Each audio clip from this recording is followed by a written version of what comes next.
con Project Server y SharePoint 2010 y que podría coexistir con SharePoint 2010, pero no trabajaría con SharePoint 2007. Entonces eso es importante estar considerándolo.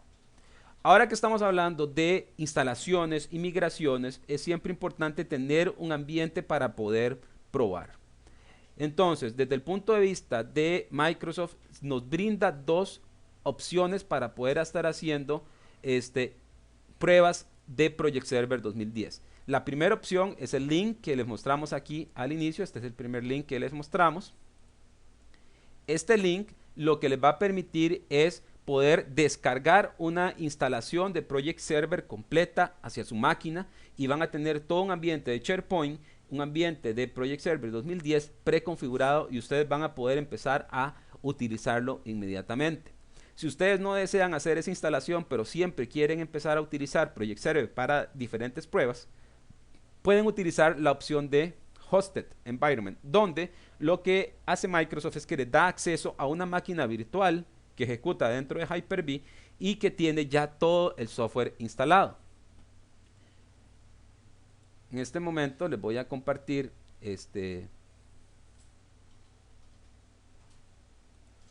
mi escritorio.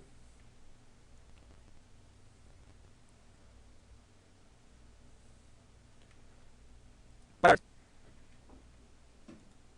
específicamente cómo es que es la ventana que van a poder estar utilizando. Primero, si ingresan al primer URL, se les va a mostrar el Project Server 2010 Demonstration and Evaluation Installation Pack. Ahí van a poder descargar la máquina virtual, además de scripts para poder hacer las demostraciones. Y también les dice cuáles son los requerimientos que ustedes necesitan para poder ejecutar dicha máquina virtual dentro de su computadora. Esa es una opción. La otra opción es que ingresen a Microsoft Virtual Labs. Entonces van a poder tener acceso a un laboratorio que está ejecutando dentro de Hyper-V dentro del data center de Microsoft y van a poder tener acceso a una máquina virtual con Project Server ya instalado. Cuando le dan clic en Launch,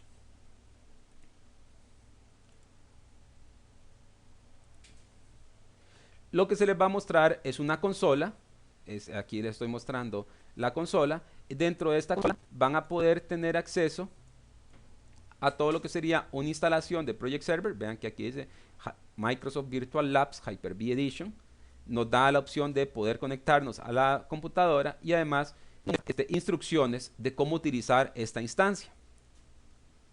Una vez que estamos dentro de lo que sería el Hyper-V Labs y se ha preparado el laboratorio, vamos a poder tener acceso. Por ejemplo, aquí ya tenemos un Project Server 100% instalado con el Project Web Access. También podemos ver el centro de KPIs de Project Server, donde tenemos los diferentes proyectos y cuál es el estado actual. Entonces eso es importante, digamos, para empezar a ver las nuevas capacidades de Project Server. Podemos ver el Project Center también para ver todos los detalles de los proyectos demos que tenemos acá. Pueden ver, esta es la interfase de usuario que está disponible. Otro de los aspectos importantes es que pueden entrar al Central Administration de SharePoint y empezar a administrar desde ahí los diferentes Project Web Access que ustedes tengan instalados. Entonces vean que desde el punto de vista de instalación y interfaces de usuario ha cambiado bastante. Vamos a volver a la presentación.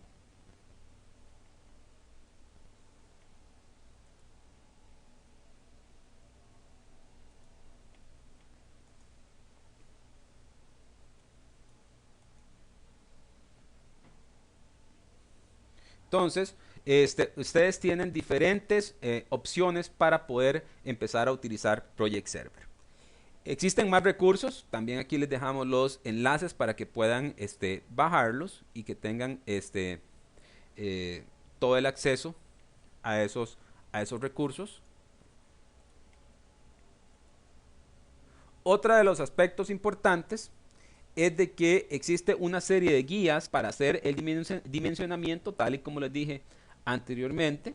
Dentro de esas guías hay que determinar el workload, si vamos a utilizar una SAN, si vamos a utilizar guía como acá, cuál va a ser el workload que vamos a estar utilizando, y vamos a utilizar 16 procesadores, cuánta memoria, por ejemplo, podemos tener aquí 16 procesadores, 32 GB de RAM, varias tarjetas de red, en el caso de que estamos utilizando un clúster, y después el almacenamiento en SAN y el tipo de arreglo que vamos a estar utilizando. Entonces vean de que todo eso lo tenemos que considerar. También dentro de estos aspectos podemos considerar datos como instalar o separar datos para lo que sería la instalación del sistema operativo en una partición y con unos discos determinados, los datos en otras particiones, los logs en otras particiones, el TempDB y todo lo que sería aspectos de respaldos y recuperación en otra unidad de la SAN. Entonces vean que es una forma de empezar a hacer el dimensionamiento. También eso aplica para lo que serían los distintos web server. En cuanto a lo que sería el dimensionamiento desde el punto de vista de SQL Server, tenemos que tomar ciertas cosas para generar algo que sería los perfiles de carga. Dentro de los perfiles de carga vamos a tener que determinar la cantidad de usuarios, la cantidad de proyectos, cuántos application servers, cuántos SQL servers vamos a estar utilizando, la cantidad de memoria, el tamaño que se le va a asignar a la base de datos temporal. Dentro de lo que sería el base de datos temporal, existe acá en el paso 4 una fórmula que nos dice que la base de datos temporal tiene que tener un tamaño que es específicamente calculado como el 25% del tamaño de la base de datos draft de Project Server. Entonces necesitamos tener ese dato. También en cuanto a lo que sería la cantidad de spindles, nos dice cuál sería la cantidad de spindles que se pueden asociar o cabezas de lectura que se pueden asociar a TempDB. Entonces, el recomendado es de que tener, por regla general, un spindle o una cabeza de disco por cada file group que nosotros tenemos creado dentro de TempDB. Y recordemos que también TempDB está asociado, la cantidad de file groups está asociado a la cantidad de cores que nosotros tenemos asignados para la instalación de SQL Server. Si nosotros tenemos un arreglo 10, entonces nosotros, o 1 más 0, entonces nosotros vamos a tener que duplicar la cantidad de spindles que están asociados a TempDB. Entonces vean que eso es importante. Desde el punto de vista del Application Server, también tenemos diferentes aspectos que nosotros tenemos que estar considerando en cuanto a lo que sería la cantidad de carga. Por ejemplo, aquí tenemos todo un proceso que ustedes van a poder descargar cuando esté disponible esta presentación. Van a poder determinar cuál va a ser el proceso para calcular la capacidad de carga de los servidores de SQL Server.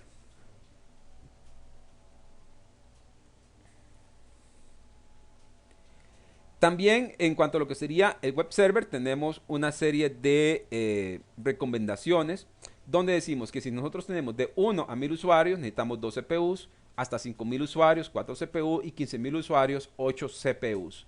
En cuanto a lo que sería la cantidad de memoria, existe una regla, aplicar un radio de 1 a 2 en cuanto a cantidad de CPUs asociado a cantidad de memoria. Entonces eso es importante para poder determinar cuánto es la cantidad de memoria que se le tiene que asignar al web server.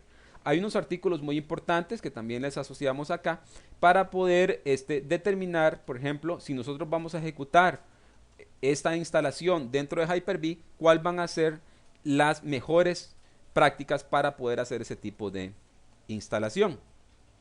Si estamos hablando de SharePoint Coexistence, tenemos que recordar que se puede utilizar coexistencia con servidores dedicados para SharePoint 2010. Dentro de la misma granja no pueden existir un Project Server 2007 con SharePoint Server 2010, ni tampoco un Project Server 2010 con un SharePoint Server 2007. Entonces nosotros tenemos que empezar a determinar, recuerden que Project Server 2010 requiere SharePoint Server 2010. Eso es algo importante, y que Project Server 2007 funciona con SharePoint Server 2007 o con Windows SharePoint Services 3.0. Eso es algo importante a determinar. Cuando estamos hablando de una arquitectura que es de coexistencia, tenemos que recordar que podríamos tener este tipo de arquitectura recomendada. Nosotros tenemos un SharePoint Server con una granja para Project Server 2007 y después podríamos tener otra granja para separada para nuestra nueva versión de SharePoint. Dentro de las ventajas que nosotros podríamos tener dentro de lo que sería combinar SharePoint con Project Server y tener una sola granja, digamos, las ventajas que tenemos es de que tenemos específicamente la misma infraestructura para ejecutar SharePoint 2010 como para ejecutar Project Server 2010.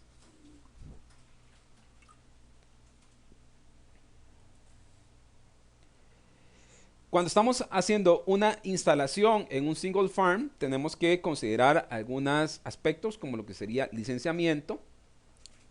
También podríamos considerar que nosotros queremos aislar Project Server de todo lo que sería la instalación de SharePoint y además podríamos empezar a tener una instalación aislada de Reporting Services y de OLAP para poder hacer esas instalaciones. Como pueden ver, hemos realizado una serie de aspectos importantes y los hemos revisado sobre lo que sería la arquitectura de Project Server 2010, su relación con la capacidad de plan de SQL Server 2010. Entonces es importante que nosotros lo tomemos en cuenta cada uno de esos aspectos para tener una instalación correcta de SQL Server que le dé soporte a una instalación de Project Server 2010 y además que está 100% relacionada con lo que serían las instalaciones de SharePoint 2010. Si tienen alguna pregunta la pueden hacer mediante correo electrónico. Les recuerdo que esta presentación va a estar disponible para descarga a partir de mañana con el mismo URL con el cual ingresaron a este webcast y además va a estar disponible en el sitio comunidadwindows.org.